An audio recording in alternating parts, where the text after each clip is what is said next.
Hey guys, Zoroarrkk here, and today I'm bringing you guys another video, and this is going to be a video on Heroes of the Storm, and just discussing my thoughts in general about a lot of things. If any of you guys do play Heroes of the Storm, you'll know exactly what I'm going to be speaking about, because it's a pretty big thing in the Heroes of the Storm community right now.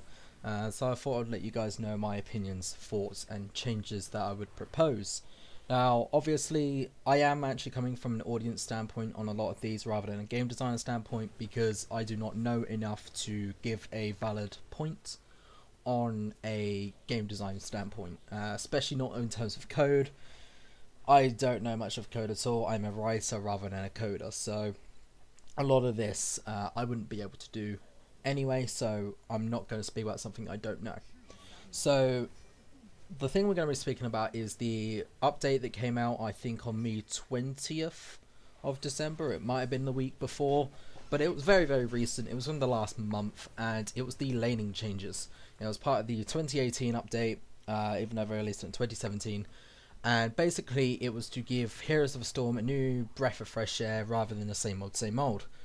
It's certainly done that, but not in the good way. Let's just say that. So this video is probably going to be quite long, quite rambly. I've no idea what's going to be in the background, whether it's going to be 1 game, 2 games, lost, win, what map, what hero, I have no clue.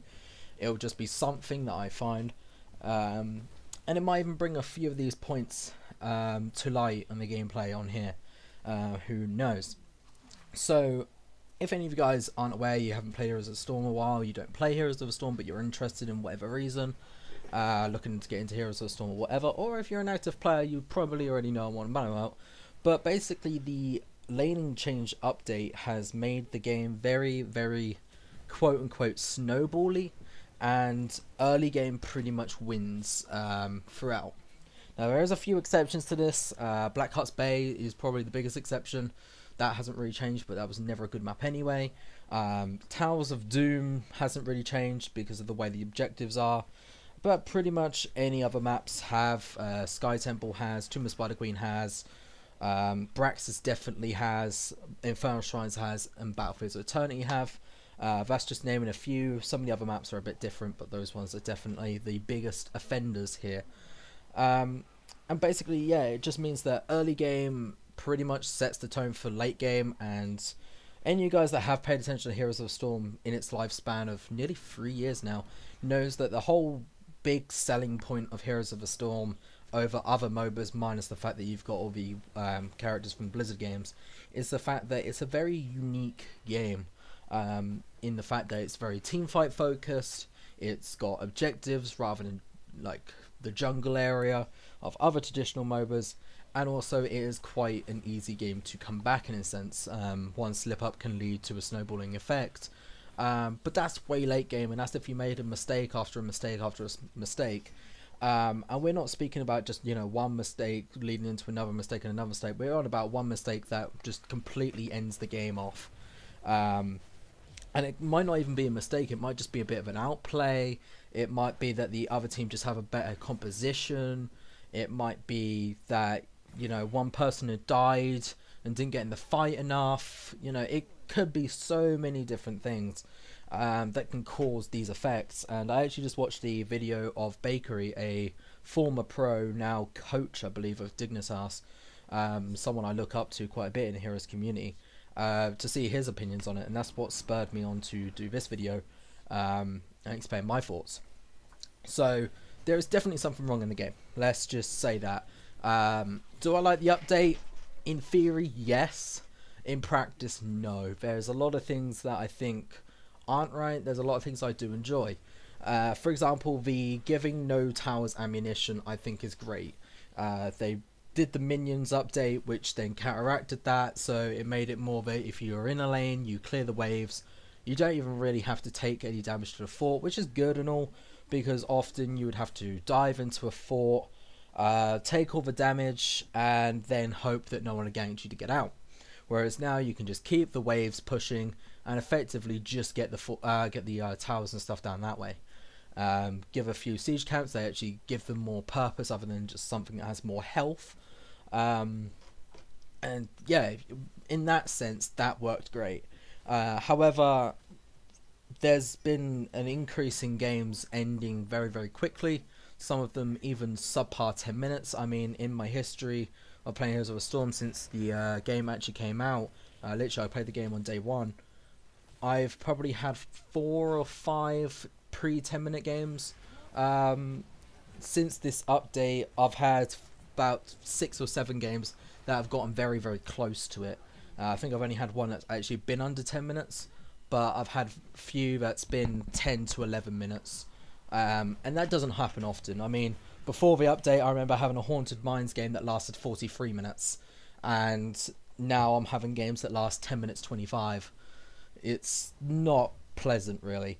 You know, you still do get those games. Someone else said they on a Haunted Mines game since this update that lasted over 40 minutes, but most games end under 15 minutes, and Blizzard even said in their patch notes that they wanted it to be 20 minutes, 20 to 25 minutes of the gameplay, and it's not.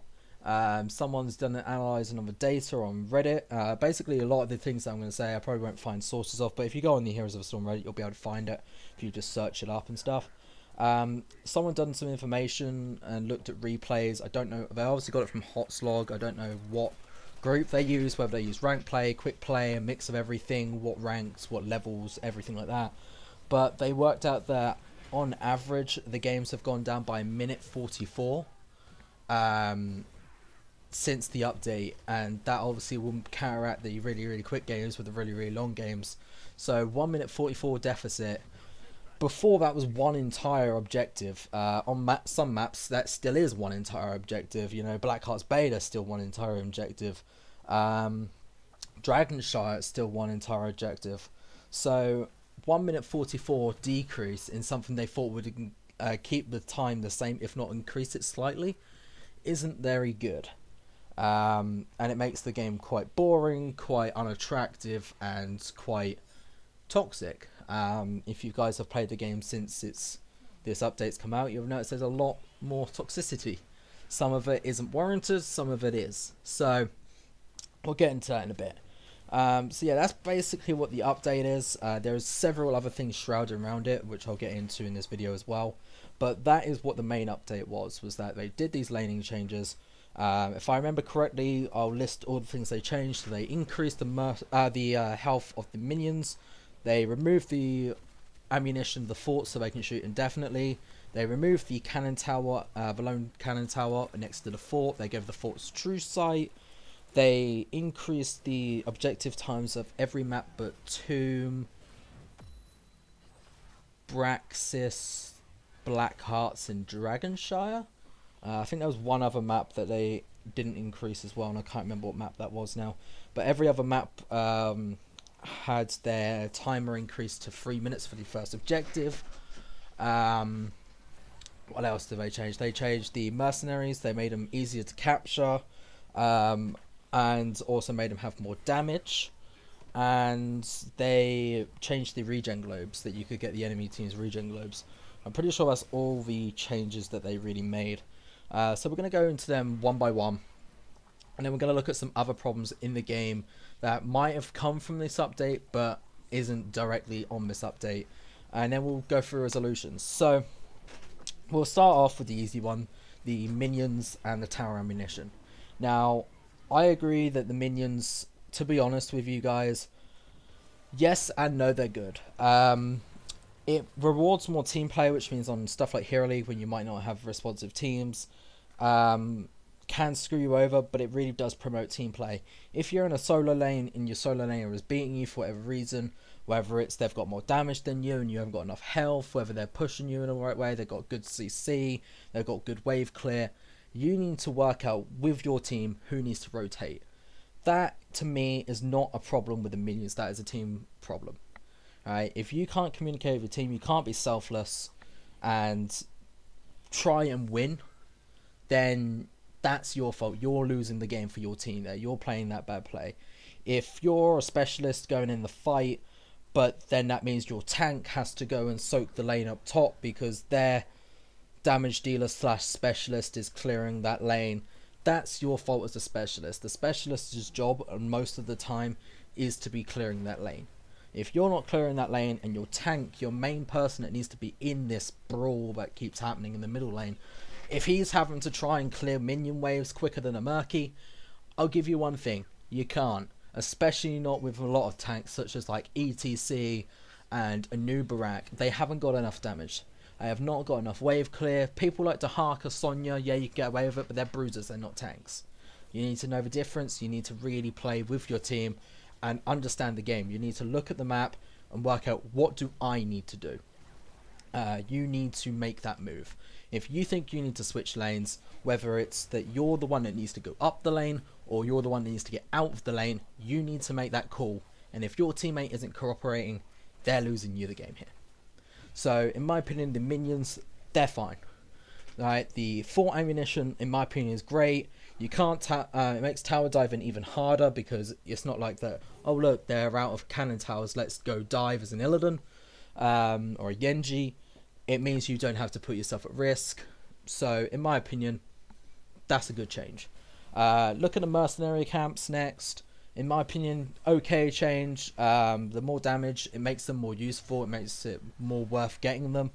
However, I think they need a slight buff. No, nerf, sorry, not buff.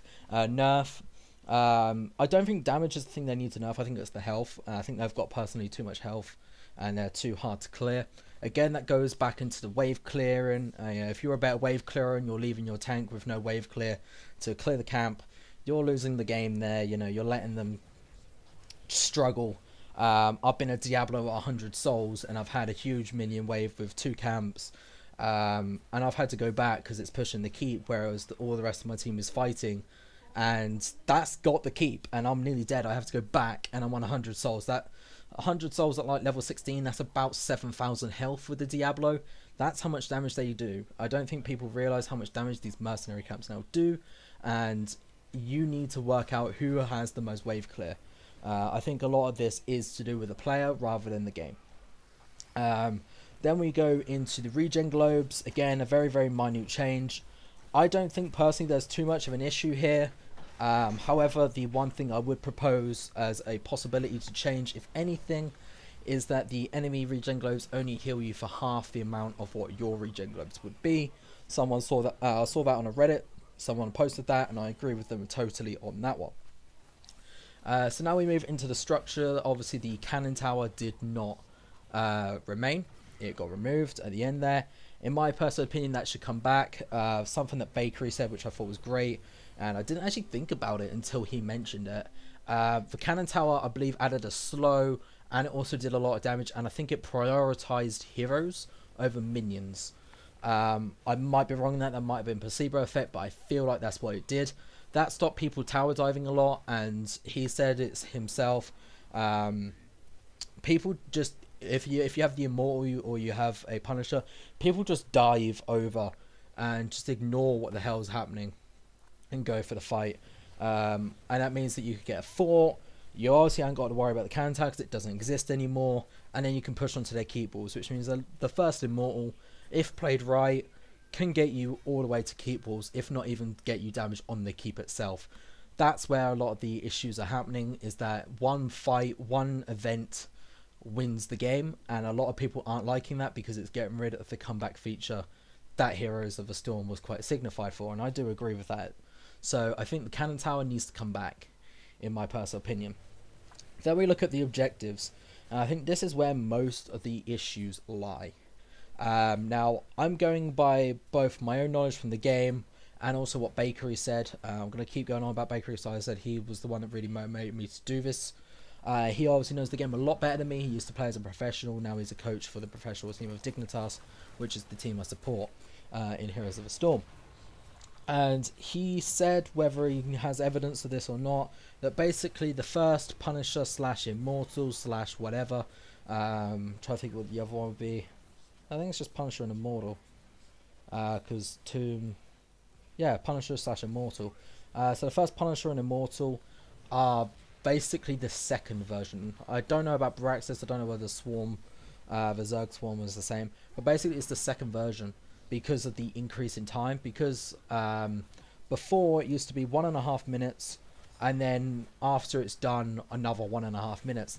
They basically just got rid of the first 1.5 minutes and made it so the first one spawned at 3 minutes.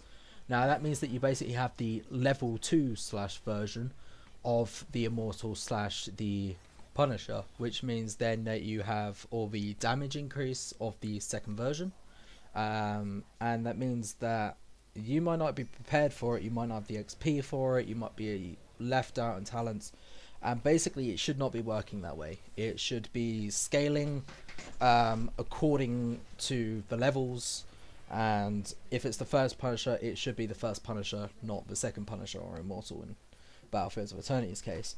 So I think that's something they need to look at. Whether that's true or not, who knows. He seemed to think so, and if that is true, then I think that is definitely wrong. In my opinion, the changes that they should make probably is just decrease the damage or decrease the health. Something also, especially on Infernal Shrines, is that the CC that the Punishers give out with the rings, possibly that could be changed. With the way, obviously, without the cannon tower, it very much goes hand in hand. With the cannon tower slows you down, and I'm pretty sure targets heroes over minions, which meant that if you get CC'd out, you get rooted, you get stunned or whatever.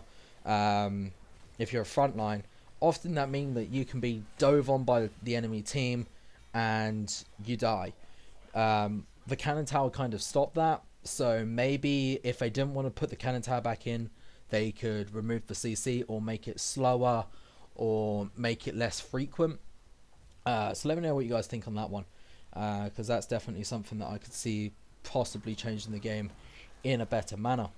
So that's pretty much the changes that they made, and in my personal opinion, the things they could fix.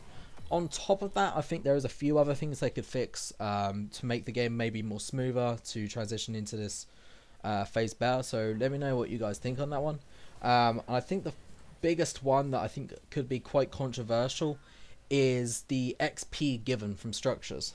Now, I actually don't remember exactly how much XP things give. I think it's 400 XP per cannon tower, 800 XP for the fort, 1000 XP for a keep, and 100 XP for the wall. I may be wrong for that. So let's just say that it's 200 for the wall, 400 for each cannon tower. So that's 1000 XP. Now, I don't know how much that is in the XP level either. I really do not pay attention to this stuff. So let's just say you need 1500 for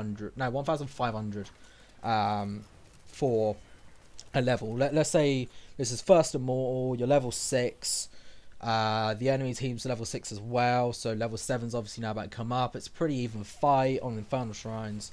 The enemy team loses by 39 to 40 minions on the shrine, so you get the Punisher.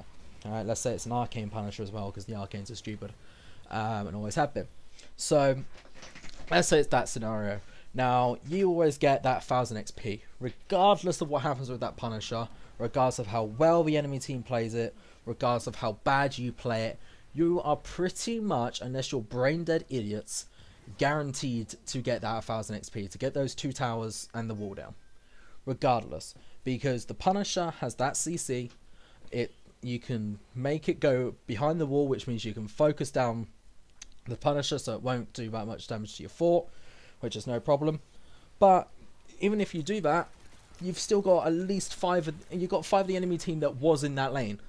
Now, even if 2 people go to each of the other lanes to soak, so you're leaving 3 people at that lane, unless they're doing absolutely no damage or are brain dead, they alone should be able to get those 2 towers and the fort down, and the wall down, especially with the minion waves. If you keep the minion waves in control, you should be able to easily get them down with the Punisher as a distraction. You don't even need the Punisher in that sense. The Punisher is just there to stop the enemies going for you rather than going for the Punisher. That's the only thing that Punisher is there for. It can do absolutely nothing. It can just focus itself down on the heroes, do a bit of CC, maybe a bit of damage, maybe 25% damage on the fort, and then die. But that time, it's given enough for you to get those 2 cannon towers and that wall down. Now, let's say we're still using this XP, so 1000 XP you get for those, and the level is 1500. You're 2/3 of a level higher than the enemy, just because the enemy didn't get 1 minion. 1. Now, this is something that I'm not too sure how you would fix, because obviously you won the fight. You won the fight on the shrine. Same with the immortal. If the immortal was left on 200, you've still won that, right? You need to be rewarded for winning that. That's understandable, right? Obviously, that's the whole point of the objective. If the objectives weren't like that, then why were they in the game? But that to me seems a big snowball inducing. Depends on how you play it, right? A snowball inducing effect on something that could have gone either way. Now, this is going to be a good play to a play that can't really be helped. Let's go with Ragnaros here. So Ragnaros is on your team. It's a pretty even fight. You know, it's going back and forth. 2 people on each team die.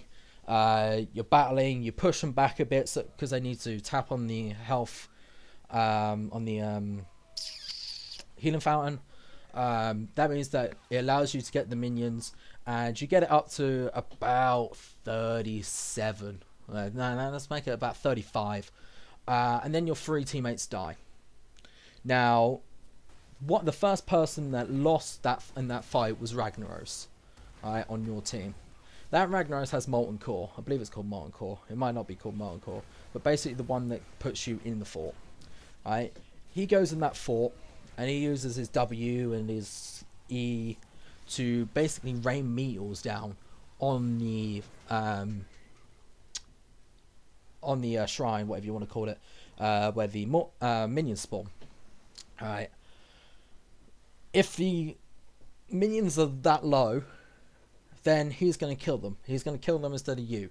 Now, that's a good play on the Ragnaros' part. The Ragnaros has used his ability in a very, very good way. He's got the minions, which is great, and he wins the team the Punisher. Alright, gives his team enough time to respawn. If it's early game, gives them the Punisher. That's a great play by the Ragnaros. You cannot do anything about that. There is physically, the only thing that you can physically do is stop attacking, which still means that you're stalling for the team to get there. Now, yes, you could wait. You could wait for him to do it, but he's still got those abilities. Just because he's just doing a little bit of damage doesn't mean that's all the damage he can do. He can still kill those minions regardless of whether you attack them or not. So, a good play by him, great, but it's one that you cannot stop. There is absolutely no way you can stop it unless you tower dive. And even then, it's going to be bloody hard to do it. That, in my opinion, is something that maybe people have overlooked, but I think that should be something.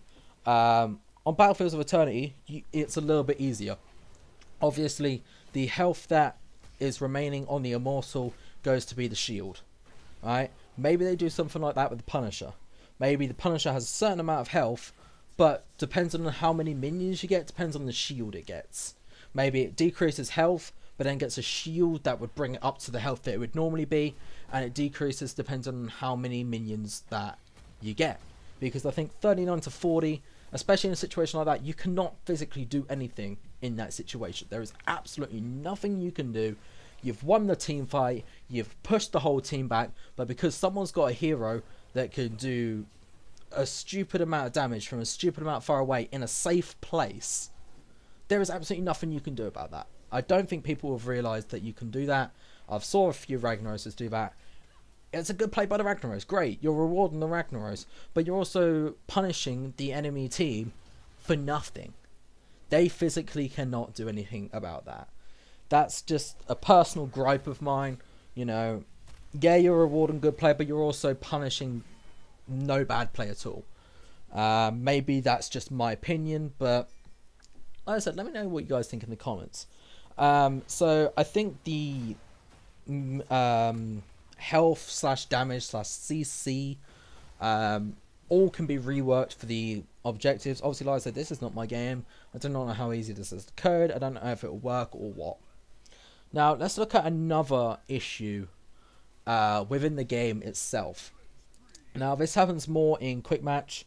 So, obviously, this all the stuff I've already spoke about in this contributes to competitive, Hero League, Unranked, and obviously quick match still. But this is pretty much solely quick match because Unranked, Hero, and Team League, you all get drafts. But let's just look at quick match for a second. So the beauty about quick match is that you can choose whatever hero you like. You know, you're not limited to bans, picks, whether the enemy team goes for it or not. You know, you can just pick whatever hero, hit ready up, wait for there to be a game ready, and you're in the game. Great. But for some reason, after this update, whether it's the update that caused it, they changed the algorithm, whatever, there was a really bad, it's still going on today when I'm making this video on the 6th, there is a really, really, really bad matchmaking system. Now, there's been a lot of problems with the matchmaking system on Hero League / Team League at the moment. They tried to introduce a new MMR system that didn't work. It put people's ranks down or up, depending. I'm not going to get into that because you can always say that you've been lower than you are. You know, I'm Silver 4, I could say that I think I should be Gold 4. Whether that's true or not, or boasting, or trying to make things up, who cares about that anyway. But what I'm on about is quick match here. Alright. I do not know the ideal comp. Alright. There is no ideal comp in this game. There's no ideal comp in any game. In any MOBA, I do not feel like there is a specific thing. There is meta, but people go off meta. Right? Sometimes off meta wins, sometimes off meta doesn't. It all depends on how well you play, how well the enemies play, and what happens within the game. You can have a team that is considered the worst heroes in the game, and they could have the team that's been considered the best heroes in the game, and you can still win. After all, yes, you're picking heroes based on their skill and all that stuff and how good they are, but if you can't play them or you get outplayed by someone else, they will win, right? Picking a hero doesn't mean you're always going to win. Let's just put that one out there straight. Alright, obviously there's better heroes than others, but it regardless depends on how well you play. You can be the best Lost Vikings player in the world. You can be the best Shogal duo in the world. They're heroes that you think, whatever. You can be the best Gazlowe player in the world. Gazlowe is considered one of the worst heroes in the fucking game, and it always has been. You can be the best murky character in the world, people that people troll with.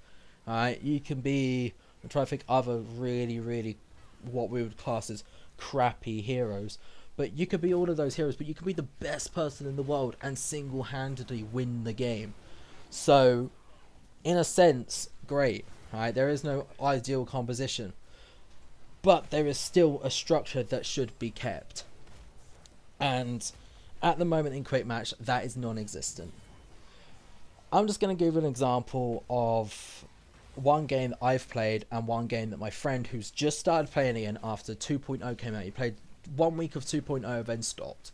That was back, what mid last year. Alright, 8 months ago I believe, nearly 9. Alright, I'll give 2 examples and this shows you how busted the matchmaking is. Alright, so we'll go over my example first. We had a Genji, we had a Zol, who was me. We had an Abathur. We had, I can't remember what the other 2 players were, but they were both damage dealers. Like I said, I can't remember what they were. I think one of them may have been a Thrall. I'm trying to think what the last one is. Maybe a Nova. I can't really remember too much, even though this was yesterday. That proves how bad my memory is. But basically, we had 3 damage dealers, 2 specialists. We had no healer. We had no tank. We were on Tomb the Spider Queen. Now, Tomb the Spider Queen is one of those odd maps where specialists can win by themselves, or you can have a whole team that can gank and go around and wipe everyone off the map and win that way. It's a very, very small map. It promotes diversity, and in my opinion, it's one of the best maps on the game, period. But we had no healer, we had no tank. That means we couldn't be in team fights.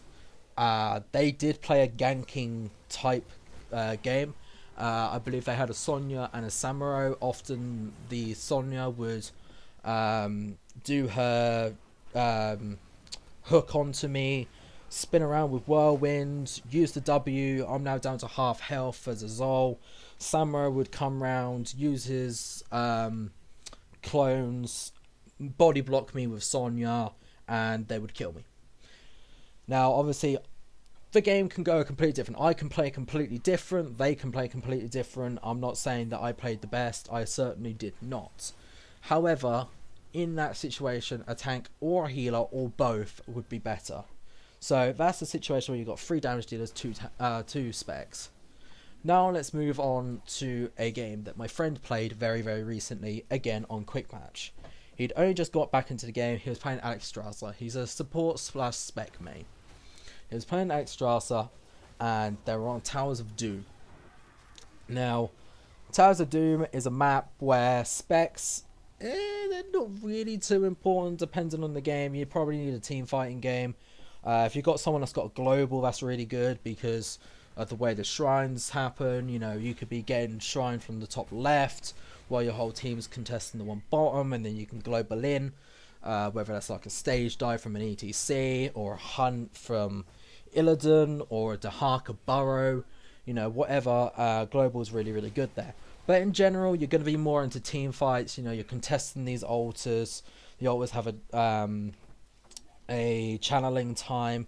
You need to be able to bully the people out of that time. You need to win the team fights to be able to do it, etc, etc. So in general, a more team fight structured team will win, or at least be evenly matched. Then it goes down to player skill. So 1 or 2 tanks, 1 or 2 damage dealers, and a support or a spec normally will do well. I think really the only exception in the spec category is Nazebo, because Nazebo can be a damage dealer or a spec or both. Obviously Abathur can as well, depending after level 10 with the different, I don't actually know what the ultimate is, but not the abomination, the one that makes a clone of them.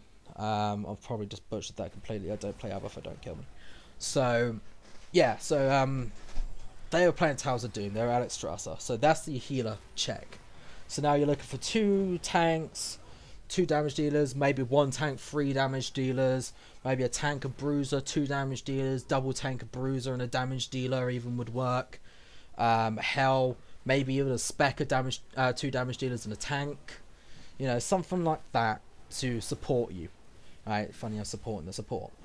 Instead, what he got was a Murky, a Sylvanas, a Gazlowe, and a Junkrat. Which means that he's got 4 backlines and 1 frontline. The frontline being Murky, the least healthed person in the game. You've got no tank. You've got no real crowd control. You've got no global as far as I'm aware. I'm trying to think. Obviously, technically, you sort of have a global with Alexstrasza with a role that you can move around, but I wouldn't really call that a global there. And obviously, again, Junkrats, let's go for a ride. I wouldn't really class that as a global either, but who cares? But other than that, you've got nothing there. So you've got no global, you've got no tank, you've got no real damage unless all your specialists are at the same place at the same time and hit like combos. You know, 3 or 4 Gazlowe turrets with a Sylvanas Banshee and poisoning everyone, with the Murky Pufferfish going off, with the Junkrat using the mines, and the Alexstrasza just healing everyone up, burning them. Other than that, you've got no real damage. You've got no frontline. Most people don't even have health in that game. You know, Junkrat doesn't have that much health. Murky has no health. Sylvanas doesn't have too much health, but has quite a bit. She's still overpowered. Gazlowe doesn't really have that much health, and Alexstrasza, she's got health with all her dragon and stuff, but you're using 150-second cooldowns and basically solo healing yourself rather than your team. So there was so little way, and they didn't win it, but there was so little way they could win, and they didn't. Now, there is something going on with this matchmaking system. I have no clue what it is. I don't know how to fix it. I don't know networking. I don't know pairing, matchmaking, server connection, ping. You know, I don't know the ins and outs of it. I know very, very little on the outside. Pretty much the same as any average Joe with a slight interest would know. But in my opinion, you want to narrow it down in 6 different ways, and it will increase quick match time. It will increase the time from when you hit the ready up button to when you load in the game. Alright, it might even pair you with people, well, it doesn't really matter because you always do, but it might pair you with people that don't speak your language. Alright, you're gonna have to get used to that, otherwise you're gonna be sitting there forever. But What they should do is they should do 5, I think it is. I'll say it and we'll see how many it is. But you want to do like 5 different tests. Firstly, you want to make sure that obviously everyone's time is being logged, basically. Secondly, you want to see the ping. You want to get everyone within 150 ping, I think it would be probably the best way to do it if you want to increase time, or within 50 ping if you want to make it the best connection possible. So either or. Maybe have an option that CSGO has that you can set your max ping to increase / decrease the time you're waiting. So you want to order it by ping. Then you want to order it by grouping, so whether there's groups or not. Then you want to order it by MMR and levels. And then you want to order it by role.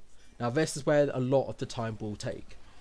Now the problems with this, obviously, like I said, there is no perfect team comp. You know, you can win with 5 specialists, especially if you run down bot. You can win with 5 supports. You can win with anything. Alright? You can win with the Lost Vikings, Abathur, Murky, Gazlau, and I'm trying to think of another really, really low health hero. Lieutenant Morales, because she has no healing, no damage whatsoever. Right? You can win with that team. It's possible. Alright? It's unlikely, but it's possible. And that's what I feel like the Blizzard matchmaking is right now. Let's just stick people in. Right, they've got an okay MMR with each other. They're within 200 MMR. They've got within 50 ping of each other. Let's just stick them in. And you're not getting the right roles. Tanks need to be split by bruisers. I think that's a quick little update they need to do. Split between the two. So warriors and bruisers. That's just a personal gripe for me. So I think that needs to be changed, and something needs to be worked out with the matchmaking. How they do that, whether they do it in that type of scenario where they keep looking at groups and narrowing it down, who knows. Another thing that I want to mention as the final point in this video, because it's been something like 36 minutes or so, so it's a bloody long video and it's going to take a while to render and upload, so you probably won't see this until the 7th or 8th, is that they need to... Well, they don't need to, but I think it'd be advised to use the PTR more. Now, the thing with the PTR and the way that they're using it right now, and I think they use it in all of their games as far as I'm aware, is they make an update, they roll it out on PTR, they get some feedback, they find the bugs, they fix the bugs, they put it in the proper game. That's all they really use it for. They've already made the update. They already know they're going to include that in the game. They're already dead set on that. They're literally just making sure that if they change this slightly, it isn't going to conflict with this. Now, I don't do that well anyway. Just look at Diablo's charge, please. Seriously, Diablo's charge is buggy as shit, but it works somewhat. That's the way they use it, especially with new heroes. When they put new heroes in, people find bugs or exploits. They get patched generally. Obviously, they don't all the time, because that's why you still have bug fixes every week, but nothing is ever going to be perfect, and if you think there's going to be bug free, you are completely mistaken. One thing that I would love to see them do, especially with all these laning changes, is use 2 different versions and update both games to have different versions. If anyone thinks these laning changes are going to be fixed instantly, whether it's by the every change being reverted, or the objective respawn times get increased again and the damage gets decreased, or they put the cannon tower in, or they lower the XP, or they do a mixture of things like that, it's never going to fix the game perfectly. There's always going to be another consequence. Everything you do comes with a consequence, comes with an end result that you do not like. That is the same in anything, and especially in game design. That's one thing I can tell from experience, from the little I've worked in the field. I'll say worked lightly, because I've pretty much studied. But in that is what I can tell you, that with every action you do, there is consequences. Now, there's 2 different types of consequences. I cannot remember what they're properly called, but basically you got foreseeable and unforeseeable consequences. Let's just say that. So, for example, let's look at Heroes of the Storm. Alright.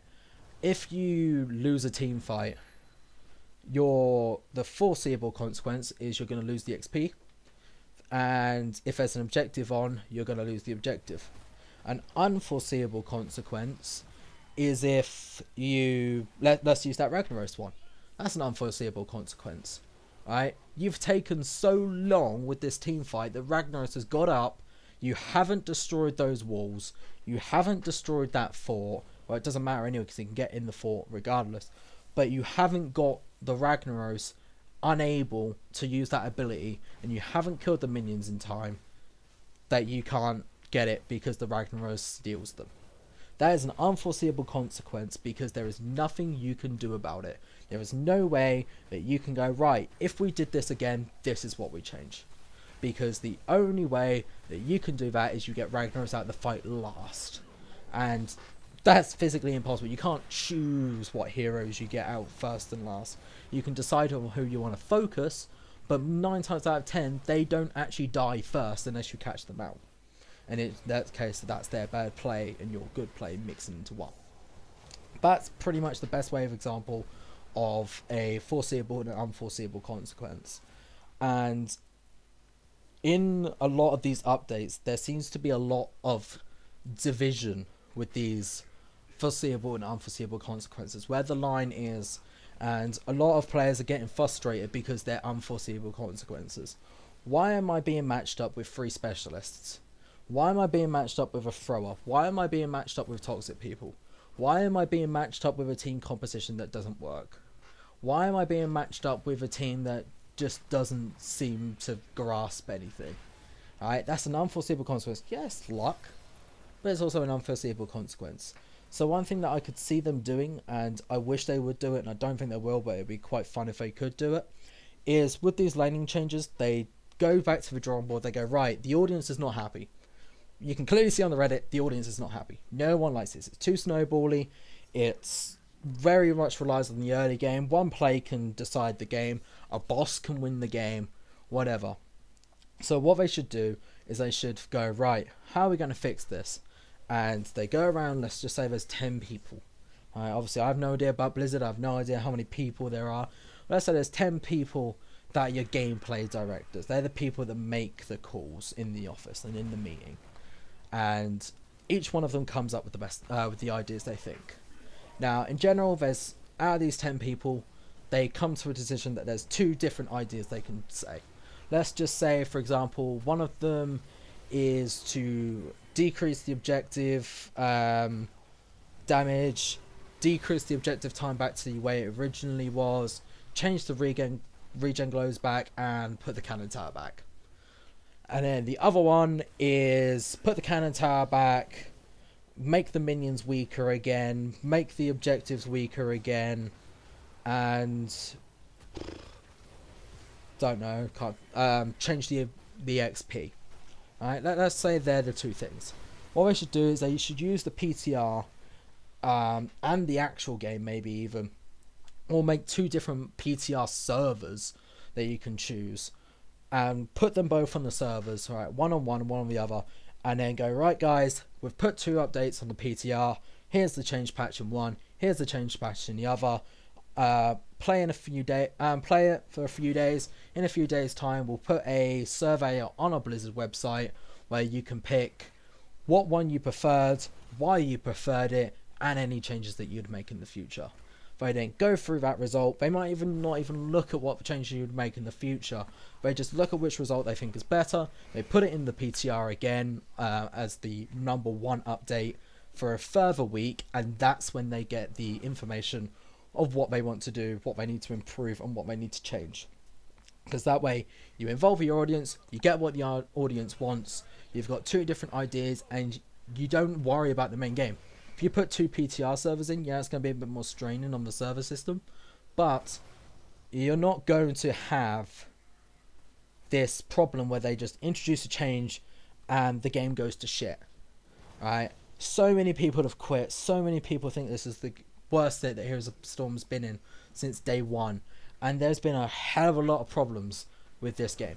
I can tell you that much. There's been a hell of a lot of problems with this game, and a lot of people are losing interest, losing faith in Blizzard, and not even giving the game another chance. So we'll do a quick TLDR is what you would do on Reddit. So in terms of the laning changes, in my opinion, regen globes, the enemy regen globes need to be 50% health rather than 100% health. The objectives need to be less damaging / less health / less CC. The cannon tower needs to go back. The merc camps need to get less health. In terms of the matchmaking, they need to resort that out and work out how to group it, that you won't get a really bad team comp, but then again, what is a good team comp? And then finally, maybe use the PTR to promote 2 different updates, both for the lane changes and then in further updates to find out what the target audience wants. Because after all, we are the ones paying the game. We are the ones that gives them the microtransactions in the end. We are the ones that play their game and give them income. If we're not there, they ain't got the money. And in general, that's the thing with games. Yes, a lot of companies, I'm not going to get into it now, but a lot of companies just do it for the money. But in general, you want to keep customer reputation, because customer reputation means that they will buy your games. Generally, I'm quite happy with Blizzard. In this little sale that they've had over December, I bought Diablo 3 on the PC, Reaper of Souls Edition, that's $16.99. I already have that on the Xbox, but I've now bought it on the PC. I bought Overwatch, which I didn't think I was going to buy, for a further $16.99. I've got a World of Warcraft subscription, which is $9.99, and I play Heroes of the Storm. That's 4 Blizzard games that I play. That's good customer reputation.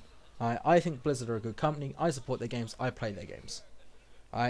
If you don't think a company's good, you're not going to play their games. And that's how they go bust. Simple. So anyway, guys, like I said, I apologize that this is a long video. If you guys have got to the end of this video, I'm trying to think of a really weird saying. Let's just say turn it up to 11. There you go, ETC's voice line.